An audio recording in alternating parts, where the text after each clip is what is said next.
to another episode of Pastor's Corner. I am Pastor Kelly Milne from the Bridgewater New Jerusalem Church, and my co-host is Reverend Dr. Donna Keene from the Elmwood New Church, right in Elmwood. And we'd like to welcome you this evening or during the daytime, whenever you're watching. And I would like to just put out there that we do have an email, and I believe it is displayed, but it's pastorscornerdk@gmail.com, and we would love to hear any comments or questions or suggestions for topics that you might have, or just need to reach out for anything. Let us know. So this episode, we decided that we were going to talk a bit about spring, about rebirth, how things are regenerating, and then a little something different and surprise for the second segment. But this first segment, where we are just coming from Easter and Lent, and we're heading into spring and this whole rebirth of everything. Flowers coming up, even though they came up a lot early this year. We're seeing all the squirrels run around and the birds, and we just wanted to touch on that and how, we can all relate to this rebirth every year, and it's not always the same thing. So what are your thoughts, Donna? Well, I was thinking very much about the rain we've had and how depressing it has been. A little bit. And when the skies are cloudy and it's cold, it's really hard to believe that spring is coming. And a couple of days there have been some nice sunny days with a lot of nice warmth. Mm-hmm. And that regenerates my hope that in fact the earth is turning on its axis and that we will have a spring. So I'm thrilled to realize that. But it has to happen every year, and there are times when the year we had 110 inches of snow, I never thought we'd see spring. But this has been a good one, and I was one of those people who wasn't going to bother to watch the eclipse, but I did, and I was stunned at how gorgeous it was, and also how cold it got when the sun was down to a little sliver, and how fortunate we are that it continues to shine and give us warmth, light and heat, both. So I'm well into my springtime. I'm feeling regenerated. So I know we are trying to, I think, probably keep this a little bit of generic Christianity or religion or however you want to call it. But in our theology, through our churches, we have a wonderful concept of regeneration. And you can probably explain it a little better than I can. Because that's a word that we hear an awful lot in our theology, in our churches, and it's a good thing. It's a good feeling. Yep. So. But regeneration is just another way of saying rebirth.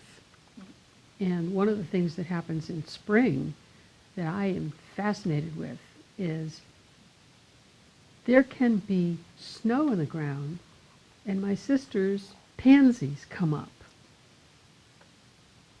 And I don't understand that. I thought all flowers wanted brilliant sunshine and warmth. But then I realized that all of nature in some way is regenerating itself constantly, rebirthing constantly. And as a result, when I get into talking about regeneration, I realize that we can't do it by ourselves. I would love to believe that I am the author of all of my regeneration, but it is not true. And one of the things that we have to do in order to get to regeneration is we first have to go and take a good look at ourselves. No, I don't mean that we gaze at our navel and forget the rest of the world, but I have to go and sit and say, how am I doing? What are my values? How am I living my life according to all of the things that I've learned? Am I being true to my belief system about God, reality, nature, the nature of relationships between people? And then I have to say to myself honestly, there's some things I want to work on because I'm not doing what I want to do. And that's when I think, having looked at that and decided that maybe I needed a little bit of tweaking now and then, that I go and look for how. How can I change how I'm feeling or thinking? And one of the ways I can do it is I can choose to be optimistic rather than pessimistic. I can choose to look at the glass half full rather than the glass half empty. And there are times, too, when in the midst of, I would call it a temper tantrum of my own, I have to stop and say to myself, why am I so upset? Is this anything I can handle? Can I do anything about it? Can I make different choices so that I'm not this upset? And that's when the repent part, we turn away from what we've been doing and we find a different way, I find a different way to look at life. And I change my attitude. And eventually, if I work at it really hard, I get to a point where, I get a better attitude, I get more peace in my life, and I have a stronger feeling of relationship with God. Absolutely. It's almost like a personal check-in. Mm-hmm. Where am I at? Where am I headed? And trying to take that question of where am I headed? No, it's more of where am I supposed to be? Mm-hmm. Where am I meant to be? And I think that's so important. And I know I'm trying to be that example for people. But I think it's sometimes difficult for us to even remember to check in. Mm-hmm. And that is key. That really is key to develop that relationship with God, with that supreme being, whomever you're connected to. And it's so important. And this is I think it's an easier time of year to do that. And you're talking about we feel better when the sun is out. Mm-hmm. Yesterday was great. It was fantastic. The sun was out. It was so nice. I was outside. And then today I get up and I'm like, ew, what happened to the nice? And I wasn't not happy. I wasn't enthusiastic about getting things done. And I got so much done yesterday. But we do have to know that it will not stay the gloomy always. Mm-hmm. There has to be a balance of that light and that dark and that warmth and coolness. Yep. And we have to have that and recognize it every day. Yep. And each day is a choice. I get up in the morning and I say to myself, what do I have to do today? And then I say, okay, if that's done, then what do I want to do today? And then if I get to that, then I can say, okay, I'm going to sit and do nothing. Or I'll make another list. But it's a choice. And I know some people who get up, and my favorite way of expressing it is, they'll say, oh God, it's morning. And I'll say, oh God, it's morning. And a lot of it depends on the emphasis and the tone that you give to that statement. Absolutely. I am so not a morning person, but I also know that God is there. That's not a worry for me. My favorite story about that is a Native American from one of the tribes out in New Mexico who went to MIT and got a doctorate in physics, whatever you call it. And he went back to his home tribe where he was the chief, and he would lead his people every morning in the salute to the sun. And when he was interviewed, they said, why are you doing that, Dr. So-and-so? You've got a degree in astrophysics. You know what's happening. And he smiled at the interviewer and he said, my people have been doing this for 8,000 years and I'm not going to break with what's worked. And I thought, it's all there in a nutshell. It's what we believe and what we practice and what makes us feel safe and secure in our relationship with the universe, with God, whatever you want to call it. Definitely, definitely. I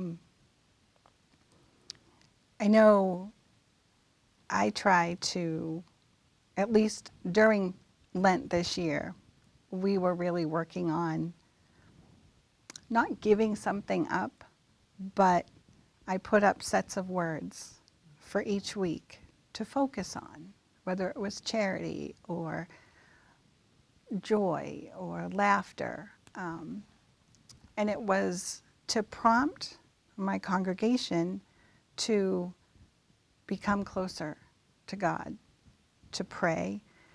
And some of these words, I know they looked at me real funny because it didn't quite make sense how it actually would fit in. Mm-hmm.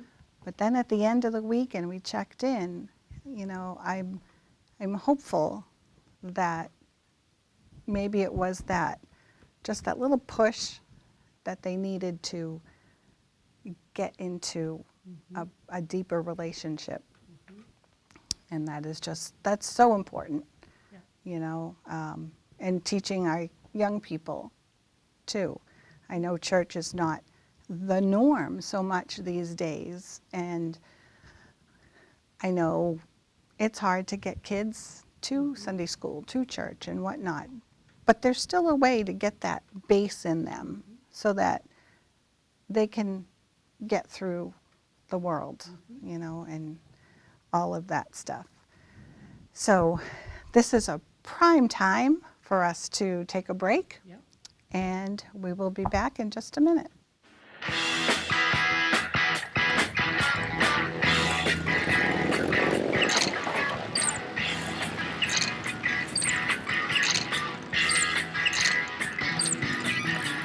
Got some motor running, head out on the highway, looking for adventure, and whatever comes our way. Yeah, darling, go make it happen. Take the world in a loving embrace. This phone's taken. Exploded to space. Son, will this help you? Nature's child. We were born to be wild. We can climb so high. Hey, thanks. I never wanna die. Hey, I appreciate it. Gratitude. Pass it on. A message from the Foundation for a Better Life.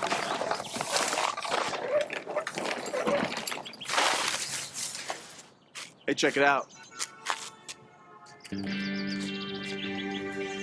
Huh. What happened to that guy?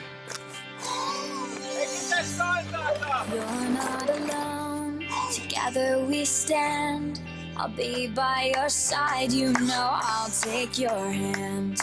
When it gets cold and it feels like the end, there's no place to go. You know I won't give in. No, I won't give in. Oh.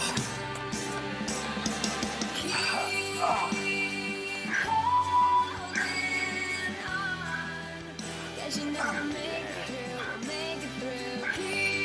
Keep holding on. Welcome back. I hope you had a nice minute off. Let's just continue our discussion. I'd like to go back to the eclipse because it was kind of neat. It was cool to see. It was nice. Actually, I felt like so many more people were interested in it this year. And I know that there were so many theories on what was going to happen, and the solar eclipses have been, and lunar eclipses have been happening for eons and for so long. And I really liked what you said, you know, about the sun's warmth. Mm-hmm. Not only the light went away, mm-hmm. but that warmth went away. And I certainly noticed it while we were watching. But, you know, that has such an impact, not just physically, but spiritually. Mm-hmm. Yeah. I am not a scientist. I desperately tried not to take any science in high school, and I was forced to take 2, chemistry and physics. Mm-hmm. And against my will, I learned about light and heat. But one of the things that I've learned is that one never exists without the other. If there's heat, there's going to be light. If there's light, there is a source of heat. So I looked at that, and then I looked at what my church history and what we believe. And I kind of put 2 things together with the light and the heat. And for me, light is like truth or wisdom. And heat is like love or charity. So if I have, I'm philosophy and syllogistic reasoning is one of the things I do. If I take as a given that you cannot have light without heat or heat without light, then I have to believe that we can't have truth without love, or love without truth. And I truly believe that the nature of God is the combination of love and wisdom in equal proportions, totally equal. Because if you have too much love and not enough wisdom, you can do harm. Or if you have too much wisdom but not enough love, you can do harm in relationships. So I kind of look at this whole idea of the eclipse as a perfect example of what I believe, that we have to have both. You know, that old song, Love and Marriage, like a horse and carriage. But we do have to have both, and we have to have them in equal amounts because we don't want to do harm. And I don't know if anybody else believes all of that, but I do. Well, I'm going to say probably. There has to be somebody that believes it. And I know there are. Which we've gone a little deeper. which is okay. Relating all of what's around us to our spirituality, our spiritualness, our faith. If you are able to stand in nature and you look at a blade of grass, you look at a leaf on a tree, you look at my pretty flowers, daffodils that came up in March, and I said, "You're much too early," but they did not listen. There is something spiritual everywhere you look. If you are ready to see it, if you are open to seeing it, and it will do something. It will give you a feeling, and sometimes I think it's indescribable, and it's an experience that I think everyone should have the opportunity to have. At one time, several years ago, I was in Western Canada for our church. And we had a Saturday afternoon, and we could go anywhere we wanted. And we took a bus to go over to Lake Louise. And I had never been there. And we got parked in this huge parking lot. We all got out of the bus, and we started walking over to the edge of this piece of water. And I'm watching where my feet are going. And I got there, and I looked up. And the only thing I could think of is, I know where God goes on vacation. It was stunningly beautiful. It took my breath away.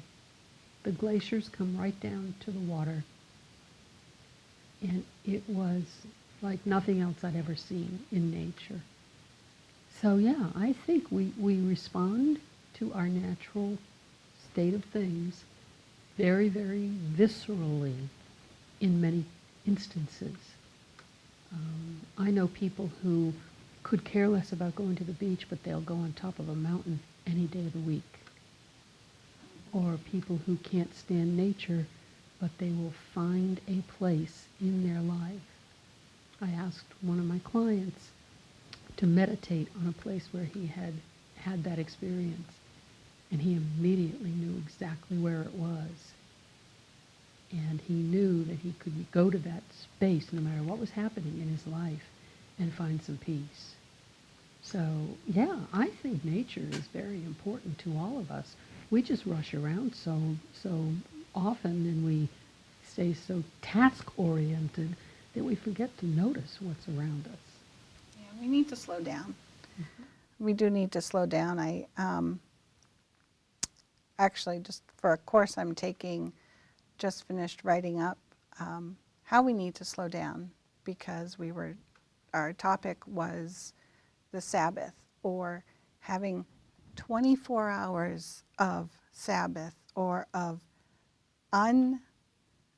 uneventful, just a time where we can slow down, almost do a recheck-in. And up here in the Northeast, we're very go, go, go. Yeah. And I think as far as the East Coast, you pass that Mason-Dixon line, and I think everything just automatically slows. And it's, it's different than out in California or the middle of the country.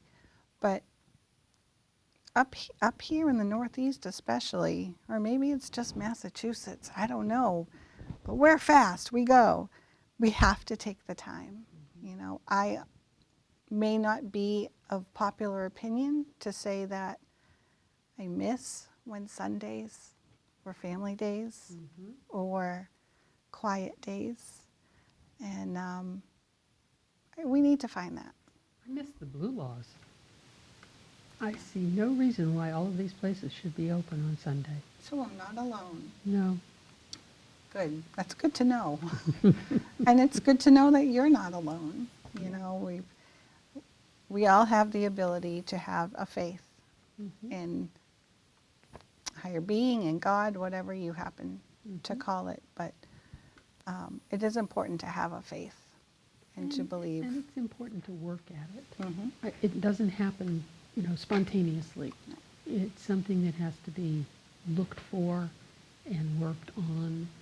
And given the plethora of information that is available to everybody about spirituality and religion, you will always find something that speaks to you in a way that makes you feel differently about your life, about the reality around you, about relationships. Finding that space in our lives. There's so much stress. There's so much illness. There's so many people who are struggling with very negative things. And if they can take the time and just spend 5 minutes in meditation is better than a 20-minute nap.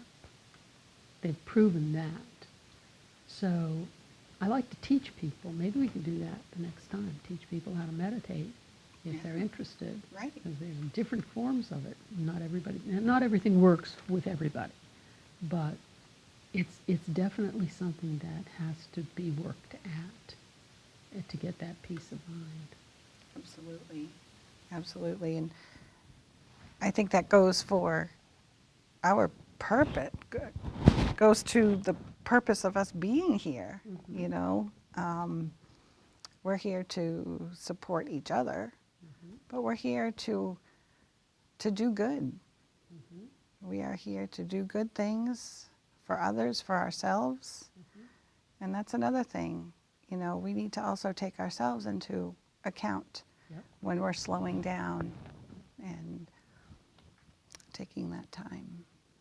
It's important to have a purpose in life. And I find people who feel purposeless will slip into depression. They'll slip into, why am I here? Why should I be here? I mean, one of my parishioners asked me if I had 103 why they were still here, because they had no purpose.